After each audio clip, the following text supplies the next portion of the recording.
The sun, the moon, the planets and stars have always fired our imaginations and fueled our mythologies. And studying the heavens, astronomy, is surely the oldest scientific discipline there is. What's really unexpected, I guess, is that astronomy has repaid our interest in it over the centuries. Time after time, it's been the place where new ideas have emerged, and it's often led the rest of the sciences. I'm a professor of physics at the University of Surrey, and the ideas and theories of the great European scientists like Galileo, Newton and Einstein lie at the heart of my work. But there's another side to me. I'm half Iraqi, and I'm keen to investigate stories I'd heard as a schoolboy in Baghdad of great astronomers from the medieval Islamic world whose work shapes the discoveries of these later Western scientists. So I'm going on a journey through Syria and Egypt to the remote mountains in northern Iran to discover how the work of these Islamic astronomers had dramatic and far-reaching consequences. There I'll discover how they were the first to attack seemingly unshakable Greek ideas about how the heavenly bodies move around the earth. It was Islam that paved the way for one of the greatest upheavals in the history of science.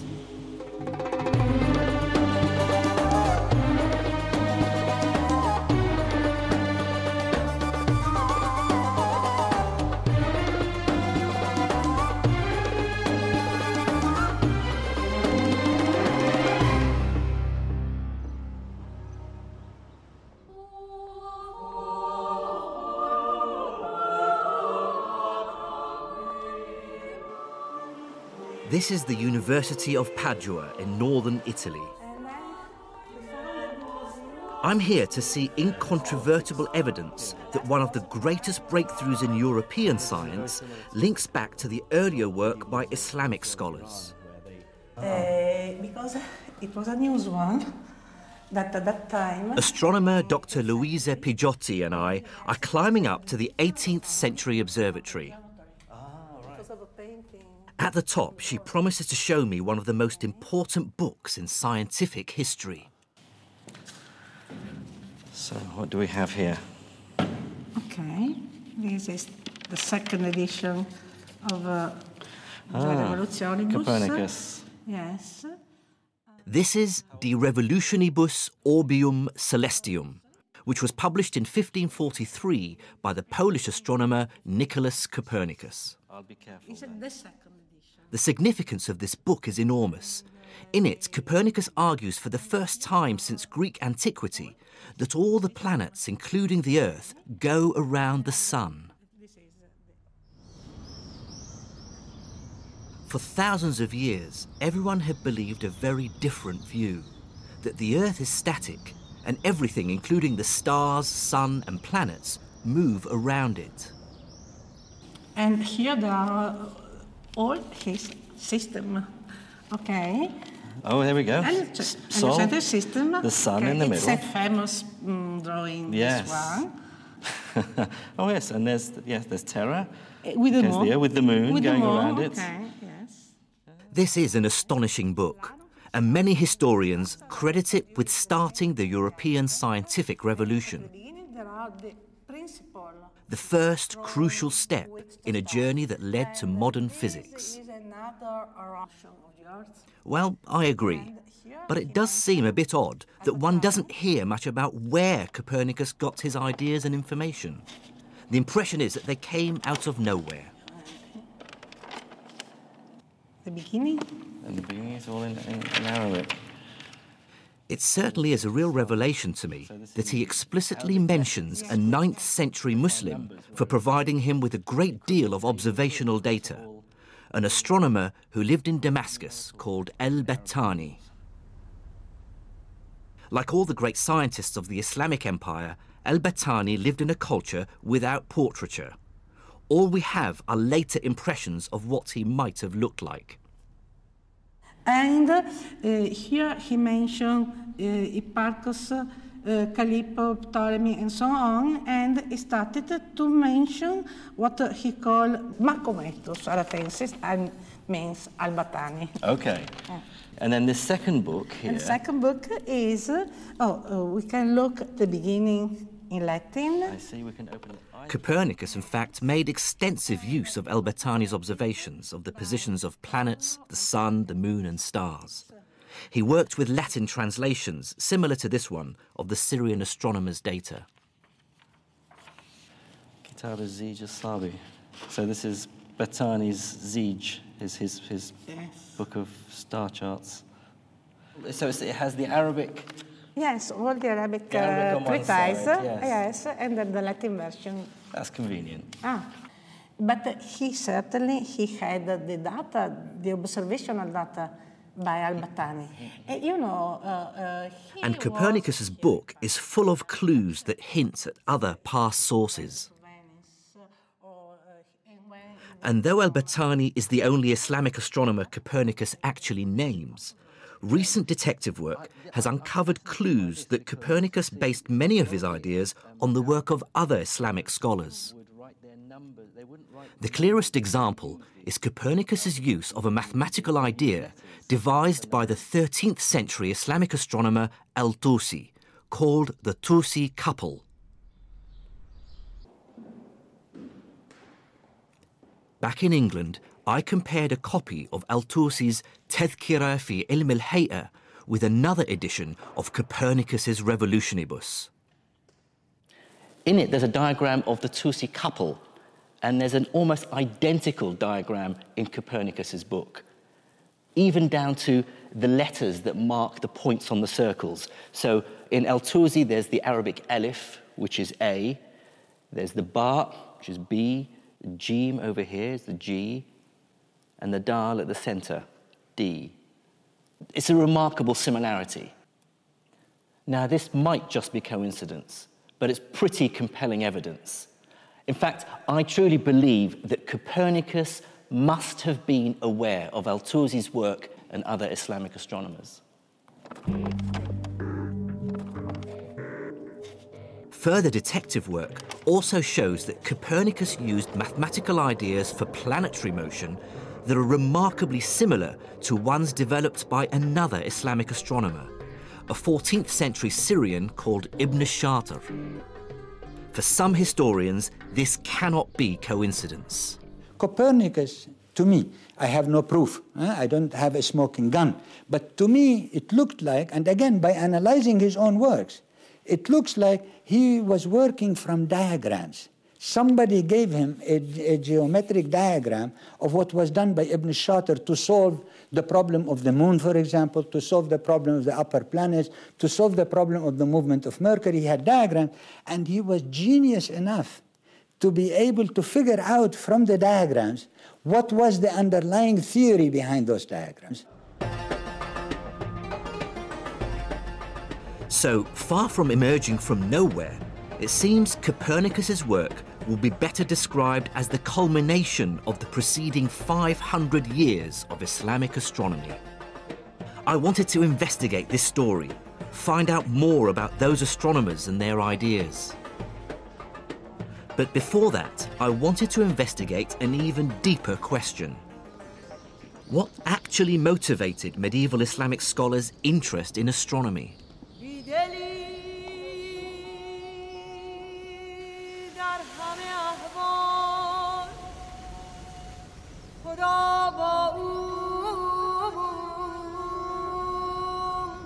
This is the Umayyad Mosque in the heart of the Syrian capital, Damascus, and is one of the oldest in the world. And I'm here on a kind of treasure hunt. Well, it says in the books that there is a sundial on the top of the Arus minaret, the bride minaret over there. So we'll see whether it is there or not. So this is Dr. Reem Turkmani, an astrophysicist and medieval astronomy expert from Imperial College London. And we're looking for one of the most accurate sundials made in the medieval world. And equally exciting for me is the fact that it was made by one of the Islamic astronomers who had so heavily influenced Copernicus, Ibn Shatir. Let's see.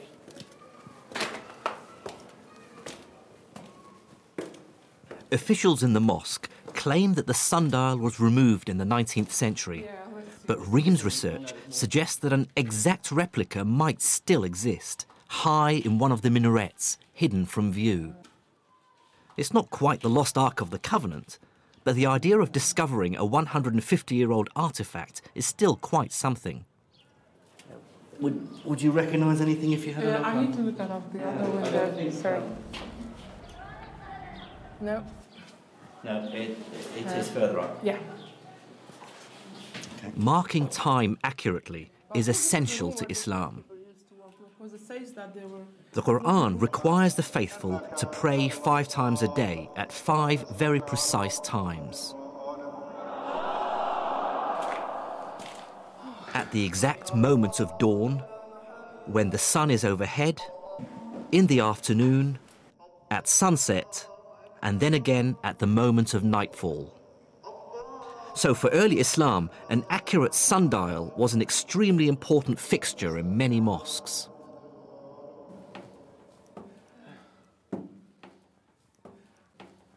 That's it. I found it. I found it. Yet, So here it is. Right. That's it. Look. Just as described in the book. It's hidden by the pillar. Yeah, no wonder they didn't know that it exists here.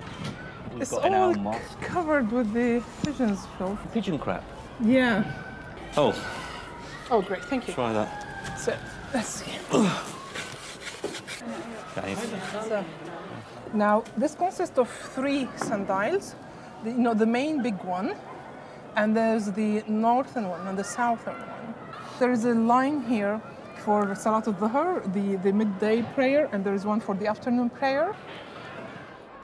Ibn Shatir had calculated the arrangement of these lines so that the sundial remains accurate all through the year, even though the length of the days change.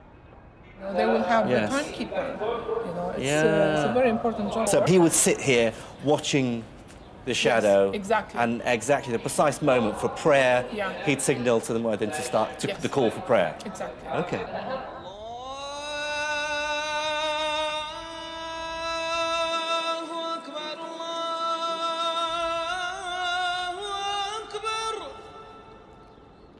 Ibn Shatir's sundial, accurate to within minutes, really showed me how Islam required its scholars to make meticulously accurate observations of heavenly bodies.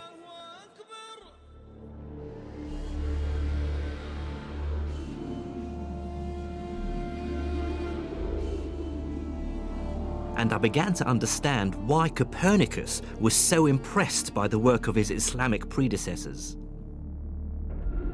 They really brought standards of accuracy and precision to astronomy that were unheard of before. They'd calculated the size of the Earth to within 1% and created trigonometric tables accurate to 3 decimal places.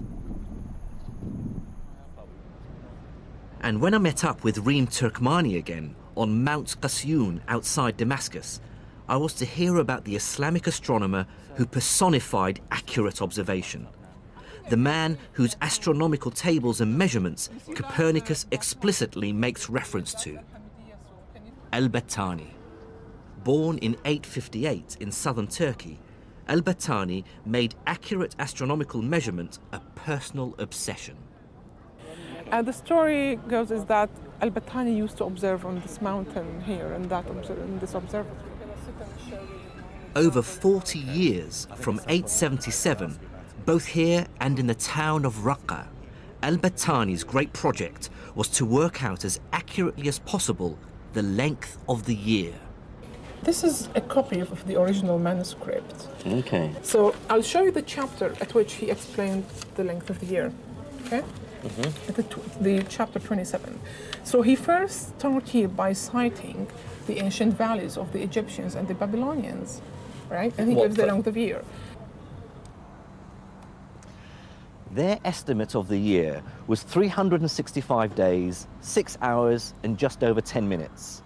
To improve on this, al-Battani used his ingenuity and a device like this, an armillary sphere. He used it to measure how the length of shadows varied over the course of a year. With this information, he was able to work out the precise day on which it's both light and dark for exactly the same time, the so-called equinox. And he repeated his measurements over the course of 40 years. Now, here's the clever bit. He examined a Greek text that was written 700 years earlier and discovered the precise day on which its author had also measured the equinox. He now had two vital pieces of data: the number of days between the two observations and the number of years. He divided the first number by the second to arrive at an astonishing result. A year is 365 days, 5 hours, 46 minutes, and 24 seconds. And he gets the new number, which was only 2 minutes of the modern observations. 2 minutes? 2 minutes so of only. The length of a year to an accuracy of just 2 minutes. Exactly, the one he calculated.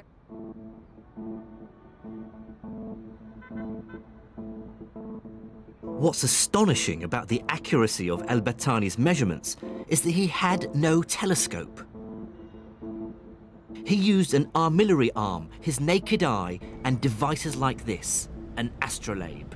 So you move the pointer and you move this disc with it to point towards the North Star. Then these small pointers here, they will give you the location of the rest of the stars and the planets.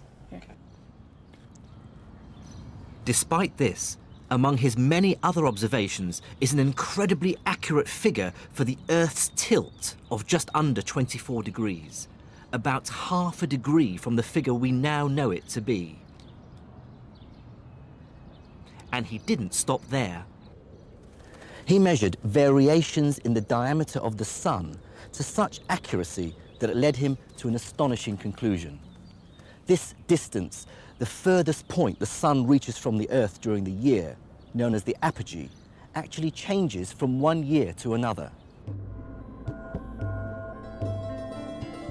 Also, his tables showing the position of the sun and the moon, which is what Copernicus refers to some 600 years later, set a new standard in precision and accuracy. So al-Battani and his fellow Islamic astronomers were clearly good observers. But so what, you might ask? Well, the answer is that their observations began to suggest to them that the prevailing Greek theory that described how everything in the heavens revolved around the Earth had some serious flaws. This Greek tradition, which had been unquestioned for over 700 years, was based primarily on the work of one of the greatest astronomers of the ancient world. Claudius Ptolemaeus, or Ptolemy, was a Greek astronomer based in Alexandria in the 2nd century AD.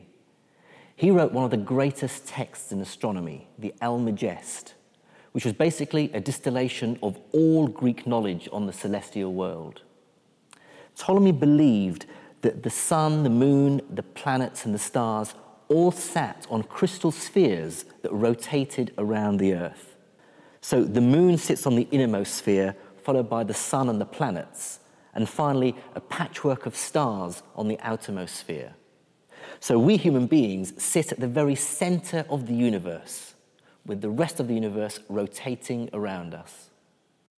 But as Ptolemy himself realized, there's a problem with trying to describe the heavens as a place of mathematically idealized perfect spheres. And that is that the planets don't really play ball. As they move across the night sky, they change speed, appear to get bigger and smaller, and even go back on themselves. Ptolemy tried to explain this away by arguing that the planets sat on small spheres called epicycles, which rotated around a bigger sphere called a deferent. This explained why they might look as though they were changing size, and why they sometimes even change direction. Unfortunately, that still didn't fit all the facts. It didn't easily explain why the planets appear to speed up and slow down. So, rather desperately, Ptolemy fudged his model further by moving the Earth away from the centre of the deferent and having the deferent rotate around an arbitrary point in space, the equant.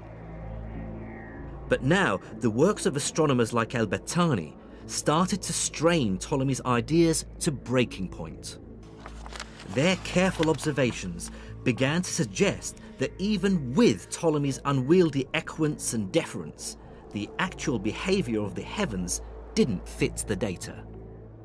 So what do you do if you were an astronomer living in Baghdad and you have all those results on your table? The very first requirement is to say, this Greek tradition is not as trustworthy as it is advertised to be. And now, of course, they begin to say, if the fundamental values of the astronomical tradition of the Greeks, which we could double check and we found them to be in error, what else is in error? They began to question now the more basic foundational astronomical, cosmological foundations of the Greek tradition. And question they did.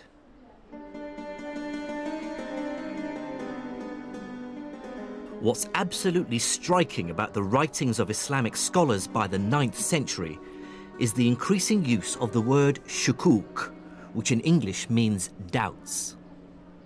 They showed that it's sometimes necessary to doubt an idea that everyone around you believes unquestioningly.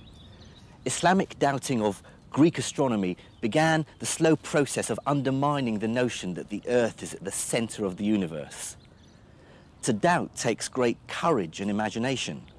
But if the great dialogue between Islamic and European astronomers shows anything, it's that doubt, or shukuk, is the engine that drives science forward.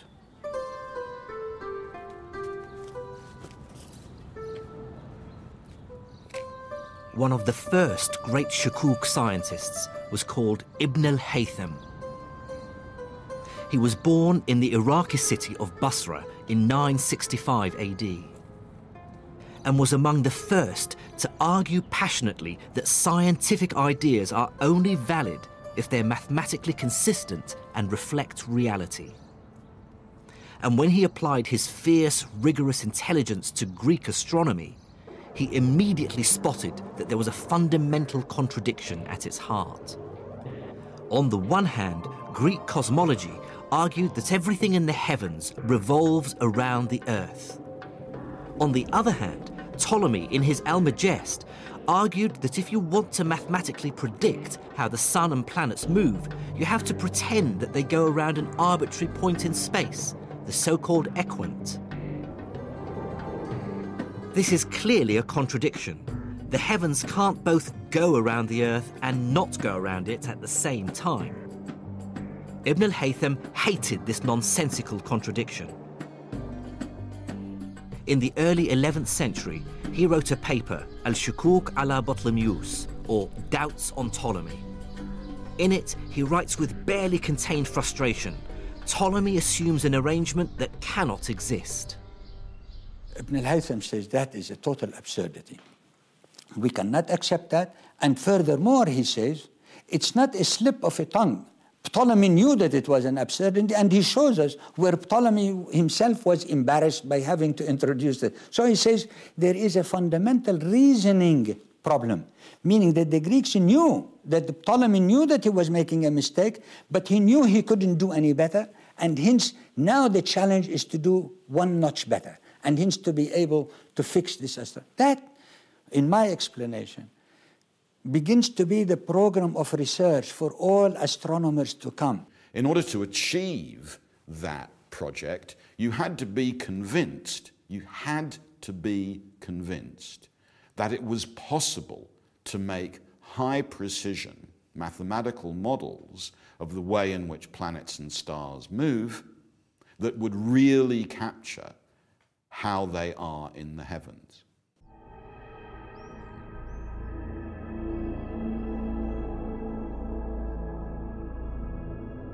Ibn al-Haytham, in effect, laid down the challenge for all astronomers who followed, which was to come up with an explanation for how the heavens move that is both mathematically consistent and agrees with what we observe.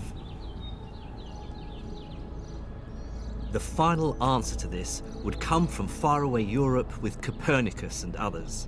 But the next and crucial breakthrough came somewhat closer.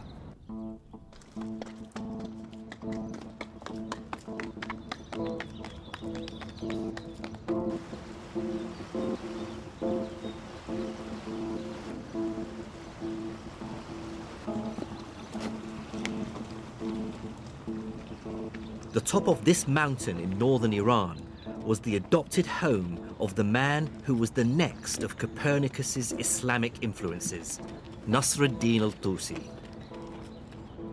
He would succeed in rewriting Ptolemy's theory, which would ultimately lead to the overthrow of the geocentric view of the universe, and so the birth of the modern scientific age.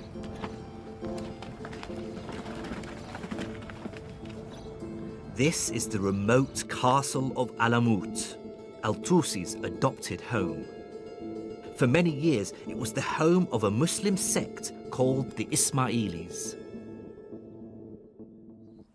It's a lovely secluded spot, and it was the center of the Ismaili movement. It's not surprising that al-Tusi would find a home here. And it wasn't just him.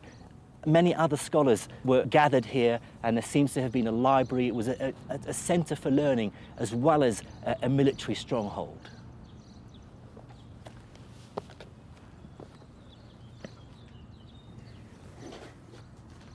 Here, this is the main gate, northern gate of the upper castle of Hassan Sabba. A new archaeological dig is now revealing under the castle, hewn into the living rock, a warren of rooms and studies, a mosque and living quarters for this extraordinary community of soldiers and scientists. This is the court of mosque or center of headquarter of castle. And it was within these cramped conditions that al-Tusi started his masterwork of the shukuk, or the doubts, the tadhkira. In it, he finds an answer to Ibn al-Haytham's first challenge: how to eliminate Ptolemy's equant. Instead of a sphere rotating around an arbitrary point in space, al-Tusi devised a series of two nested circles, which rotate around each other in such a way that they eliminate the equant. The nested circles became known as a Tusi couple.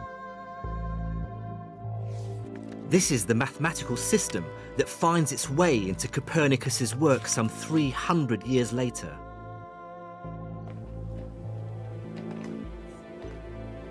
Having found a solution to the equance problem, al-Tusi now wanted to complete the task Ibn al-Haytham had started 200 years earlier: to find a consistent mathematical description of the movement of the celestial bodies. But to do that, he needed better data, which meant bigger and better equipment than he was ever going to find here at Alamut. And then something happened which changed al-Tusi's life forever: the Mongols.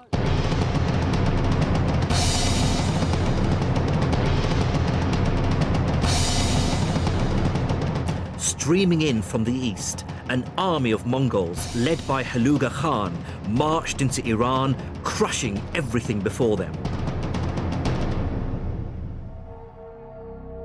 By 1255, they had reached the foothills of Alamut, intent on its destruction. Then, in a brilliant piece of diplomacy, al-Tusi managed to both save his own skin and satisfy his scientific ambition. He visited the Mongol leader and played on his deep astrological superstition. Convincing him he could tell the future if only he had new equipment, al-Tusi persuaded the Khan to make him his head scientist and to build him just a few hundred miles away, perched on a hilltop where the air was clear, the largest observatory the world had ever seen.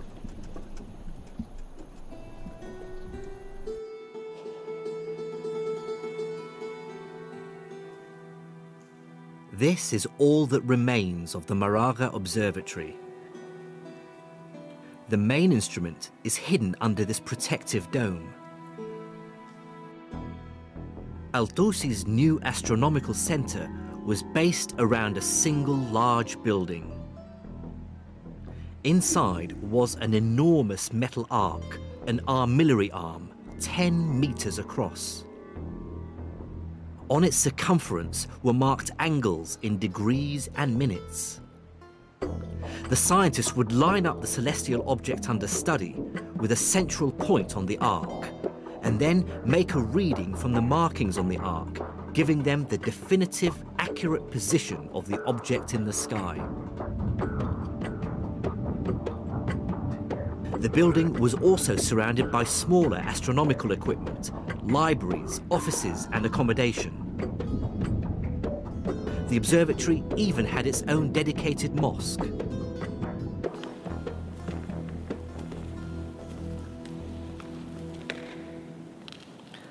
I suppose it is a little disappointing that there's not that much left of the place now. So you really have to imagine what it must have been like back in its heyday. After all, what Al-Tusi built here was nothing less than the world's greatest observatory for 300 years. And like any modern-day international research institute, he brought together the world's greatest astronomers from as far away as Morocco and even China. I mean, it must have been a really great, buzzing atmosphere to work here.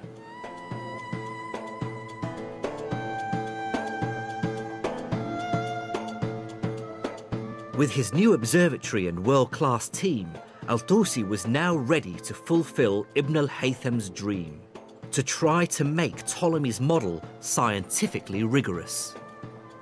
First, they attacked the mathematics. As well as the Tusi couple, they invented other systems of planetary movement.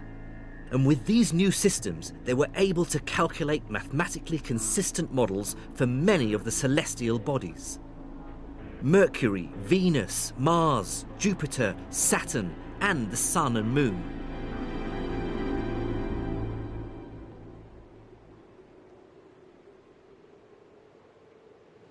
Al-Tusi and the astronomers he brought together created what became known as the Moraga Revolution, which was a complete paradigm shift in astronomy, overthrowing the old Ptolemaic view.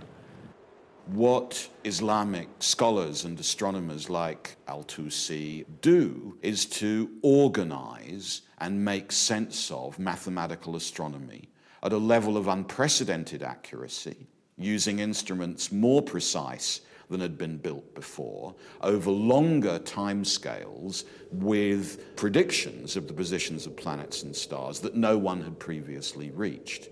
That at Moraga or at Alamut, we see, I think, genuine revolutions in the level, scale, and intensity of mathematical astronomy.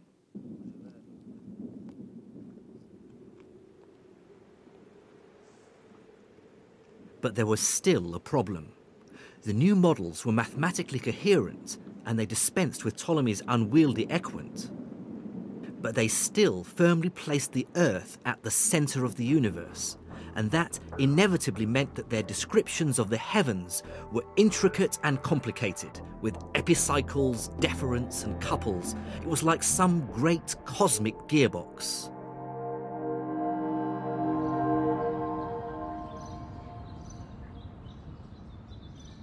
It would require a huge leap of imagination to make the next step in our story. And that next step would take place 2,000 miles from where I am now.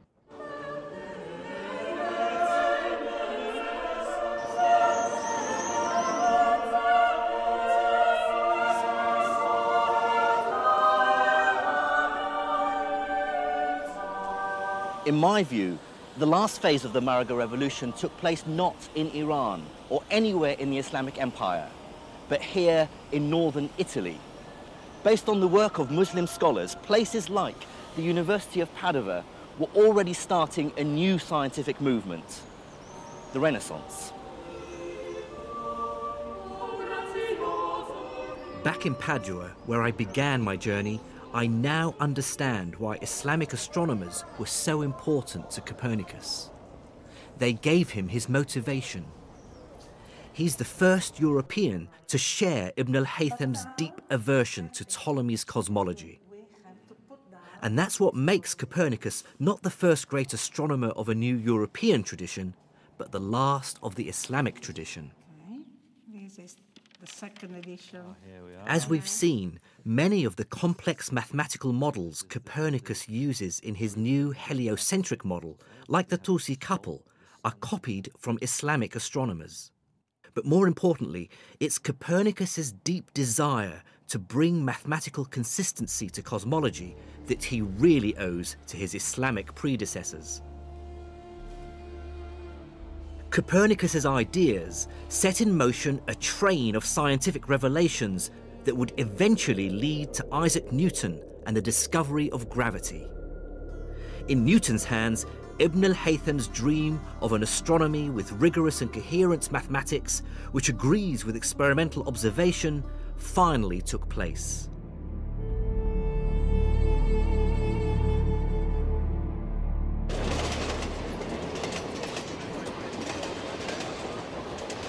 But this begs two crucial questions.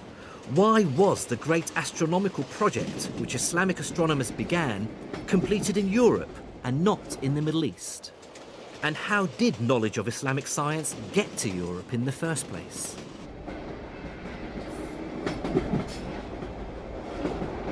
The answers to these questions lie in one of the most beautiful cities on earth, the Queen of the Adriatic, Venice.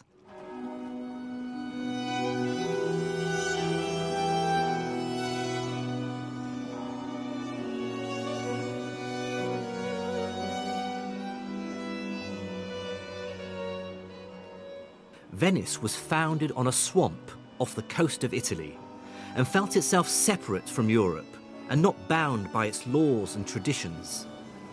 And as Shakespeare famously pointed out, the two most important aspects of Venice were its merchants and its long-standing links with the Arabs or Moors. It was a rich and complicated relationship, sometimes based on piracy and theft. The story goes that in 828, two Venetian merchants stole the bones of a famous Christian saint from Venice's rival city across the water, Alexandria.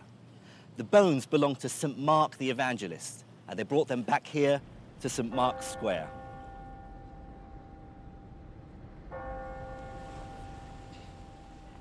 But without doubt, trade with the East brought to Venice great wealth and an exchange of ideas, customs and people, as Venice expert Vera Costantini showed me. So this is called Campo dei Mori because, as you can see, at the corners there are statues of what were called Moors. Yeah. Oh, there's another. Yeah, there's another one with a turban. The beard was recommended to Venetian merchants even when they went to the East. There were manuals written for Venetian merchants. How to blend in. How to, yes, you know, how to be respected in the East. Yeah. Oh. As Venetians traded more and more with their Muslim neighbours, the influence of Islam was more strongly felt. Arabic coffee culture became hugely popular, as did Islamic styles of architecture with their characteristic arches and decorations. So the next thing I want to show you is the Palace of the Camel. When Venetians traded in the East, the unity of measurement of a load that could be loaded on a dromedary was called a carico. And it was the exactly same unity of measurement they had in the East, and it was called yoke. So it's not coincidence that they... No, it's not, that they actually imported that unit of weight. Yes, of measurement, yeah, of weight. And with the Arabic trade came the Arabic books. The great 9th century Arabic text on algebra appeared in Latin in the 12th century. The same century saw the arrival of Arabic astronomical tables. And in the 15th century, the famous Canon of Medicine was first published in the West.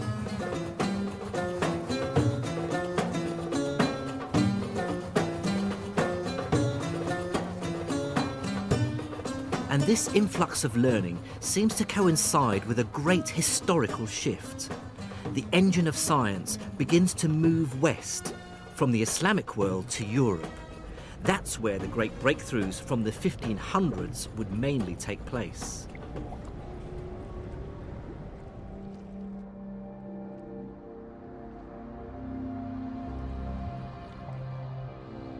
I encountered an astonishing and very tangible symbol of this shift and a really surprising clue as to why it happened, thanks to Professor Angela Nuovo from the University of Udine. "20 years ago, in this library on one of the islands of Venice, Angela discovered the only surviving version of a 500-year-old book." And what did it feel like? I mean, this is a big yes. discovery. Yes, it was a great emotion. I remember it was July, very hot, like today, even hotter, and I felt cold at that moment, yes. And yes, it was a great emotion. What she found was the very first printed copy of Islam's holy book, the Quran.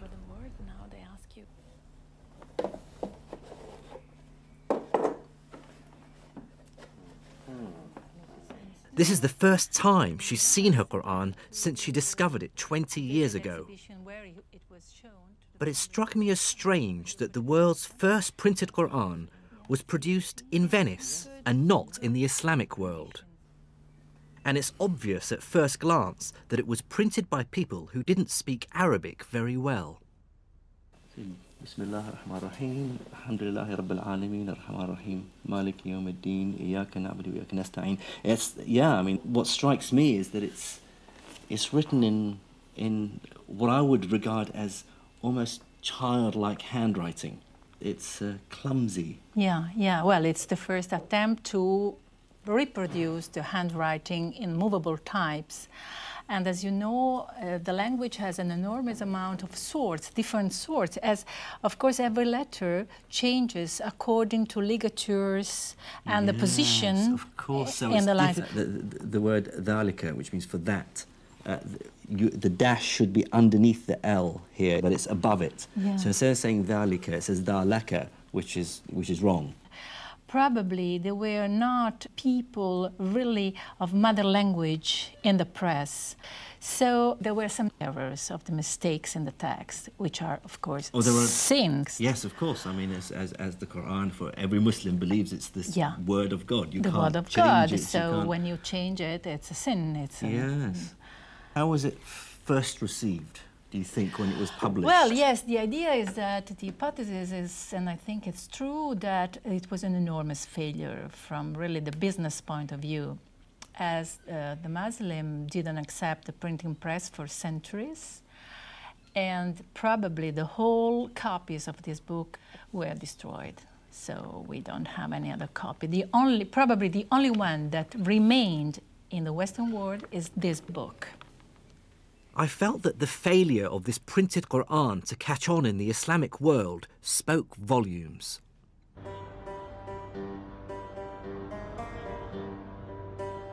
"800 years earlier, one reason for Islamic science's success had been the precision of the Arabic language. With over 70 different ways of writing its letters and many extra symbols to define pronunciation and meaning, it allowed scholars of many different lands to communicate in a single common language." Now, with the arrival of the printing press, scientific ideas should have been able to travel even more freely. In the West, books printed in Latin accelerated its scientific renaissance. But because of its symbols and extra letters, Arabic was much harder to set into type than Latin, and so a similar acceleration in the Islamic world failed to materialize. I believe this rejection of the new technology, the printing press, marks the moment in history when Arabic science undergoes a seismic shift. Europe has embraced Greek and Arabic knowledge and the new technology, and Galileo and his ilk are poised at the cusp of the Renaissance. It has been a turning point both in the history of the Venetian printing press, who used to be extremely powerful. I mean, it's the limit of expansion, let's say, and in the history of the relationship, the cultural and general relationship between the East and the West, as acceptation of printing would have meant the acceptation of the first important technology. So, you know, the two histories started to differ very much, as you know. This initial rejection of printing was one of the many reasons that caused science in the Islamic world to fall behind the West. It coincided with a host of global changes, all of which affected the way science developed.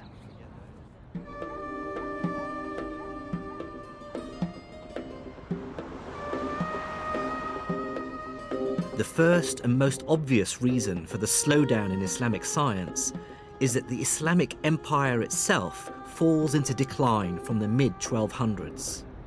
One reason for this is that it's under attack from all sides. From the east are the Mongols.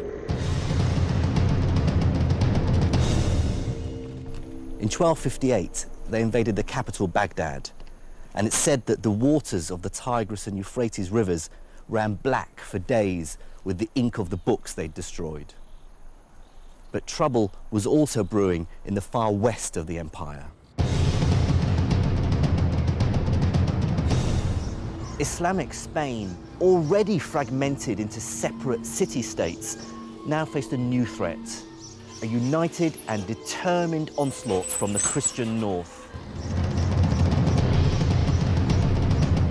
The Reconquest, as it was called, raged for hundreds of years, but culminated in the 15th century when Ferdinand II and Isabella led an army which forced the last of the Muslims in Granada to surrender in 1492.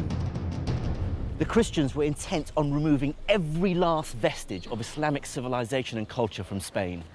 In 1499, they ordered the burning in this square in Granada of all Arabic texts from Granada's libraries, except for a small number of medical texts.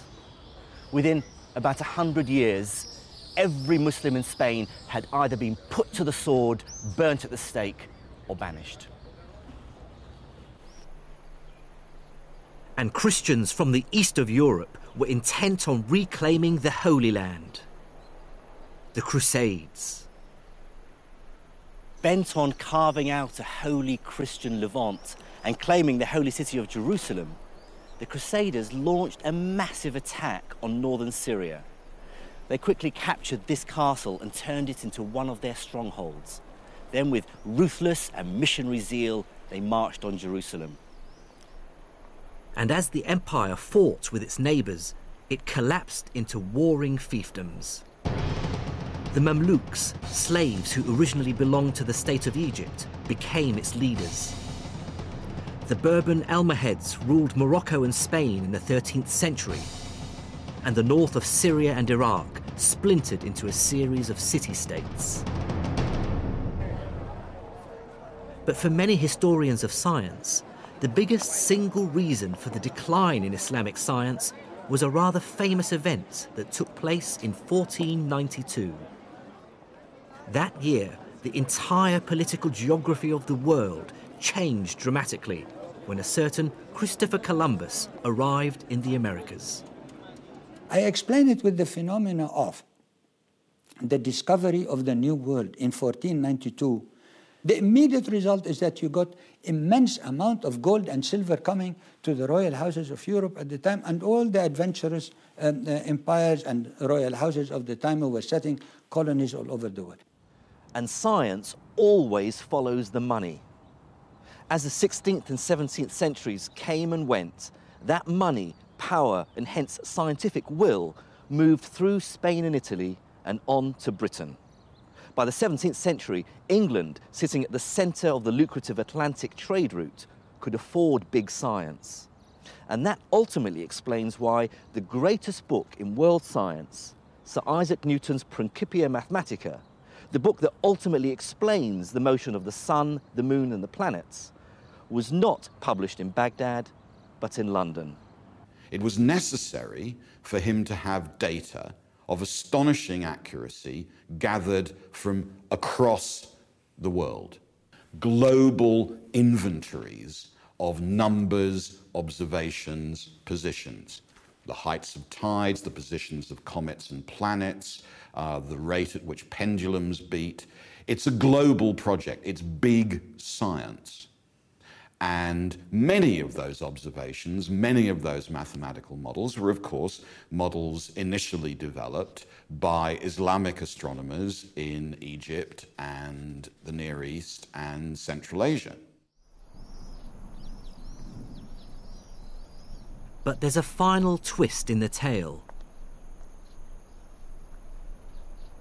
As the wealth of the Islamic nations subsided through war, political and religious entrenchment, and the loss of its lucrative trade, so its science declined. But what this doesn't explain is why their scientific achievements have been so forgotten. And that's partly because, as Europeans colonized great swathes of the Middle East and Asia, they actively encouraged the idea that the civilizations they encountered were moribund and in decline. It seems the English and the French were uncomfortable with subjugating people whose knowledge and science may have been as sophisticated as their own. So it became important to portray the Islamic world in a very specific way. Namely that, yes, they once were very sophisticated and they had great scientists and philosophers, but of course now they've fallen into decay. Somehow, this point of view made the whole colonial enterprise seem much more palatable.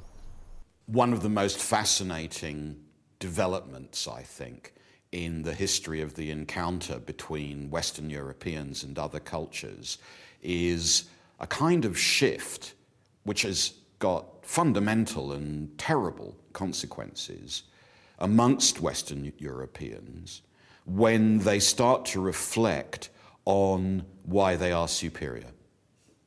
It doesn't often cross Western Europeans' minds that they might not be superior to everybody else. For a very long time, after all, Western Europeans in general, the British for example, supposed that their superiority lay in their religion. But then I think around the 1700s, we begin to see a shift. And the shift is from claiming that the reason for European superiority is its religion to the reason for European superiority is its science and technology. Eventually it ends up with the famous phrase, we have the Gatling gun and they do not. Europeans in that period were quite prepared to acknowledge that in ancient times, Islam, for example, had achieved great things in the sciences, but they weren't doing so now. So even recent Islamic and Sanskrit astronomy was imagined to be very old, because if it was very old, it meant that the culture the British were conquering was declining. And for the British, that was clearly good news. And some experts believe that the effect of this on Islamic scientific history is still felt in the Islamic world today. The Islamic part and the Arab part have not yet discovered their history because their history was obliterated intentionally by the colonization period. And unfortunately, when they rediscover it now, they're rediscovering it in bits and pieces. So today, for many different reasons, the great observatories of the medieval Islamic world are ruined husks. And it's true to say that most of the great scientific breakthroughs of the last 4 centuries have taken place in the West. But that's not to say that science has completely ground to a halt in the Islamic world. Now, in the 21st century, there are many examples of cutting-edge research being carried out. Well, I've arrived at the Royan Institute here in Tehran, where they carry out stem cell research, infertility treatment, and cloning research. I was surprised to learn that here in Iran, an Islamic state, potentially controversial science like genetic modification and cloning is condoned, even funded by a theocratic government. One of the uses is when a small part of the heart stops working, which is finally going to lead to heart failure. Right. So the cells from that part of the heart are actually replaced with the cells that have been cloned. Another use of cloning in therapeutics is actually creating an animal which has the medicine in their milk, for example. So when we drink the milk, we actually receive the medicine we need. Considering genetic research has many vociferous opponents in Christian communities, I was intrigued to see that here in Tehran, they have their own in-house imam to offer support and advice on this sometimes quite controversial research. We have got this medical ethic committee here in Royan Institute, and every project which is proposed is investigated in this committee, and we see different aspects of it, and they have got to justify the project for us. I'm not enough of an expert in genetics to truly assess the quality of the work here, but one thing I can say is how at home I felt. Whatever cultural and political differences we have with the Iranian state, inside the walls of the lab, it was remarkably easy to find common ground with fellow scientists. Nature's rules are refreshingly free of human prejudice. That's something the scientists of the medieval Islamic world understood and articulated so well. In the 9th century, Al-Khwarizmi synthesized Greek and Indian ideas to create a new kind of mathematics, algebra. The polymath Ibn Sina brought together the world's traditions of healthcare into one book, contributing to the creation of the subject of medicine. In remote Iranian mountains, astronomers like Al-Tusi paved the way for scientists working hundreds of years later in Western Europe. These scientists' quest for truth, wherever it came from, was summed up by the 9th century philosopher Al-Kindi, who said, "It is fitting for us not to be ashamed of acknowledging truth and to assimilate it from whatever source it comes to us. There is nothing of higher value than truth itself. It never cheapens or abases he who seeks."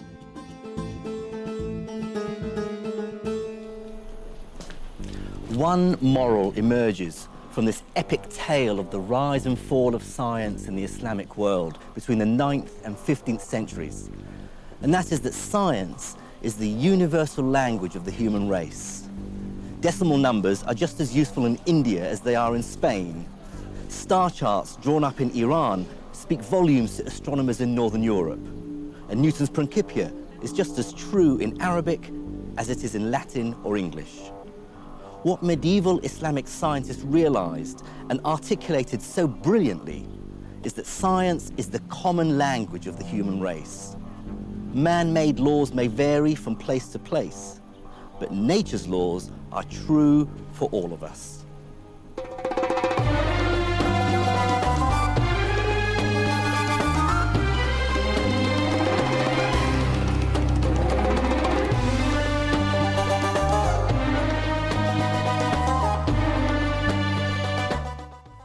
That was the last in the series. Next tonight, how to fit a square peg into a round hole. If only it were that simple. It's Hole in the Wall, next.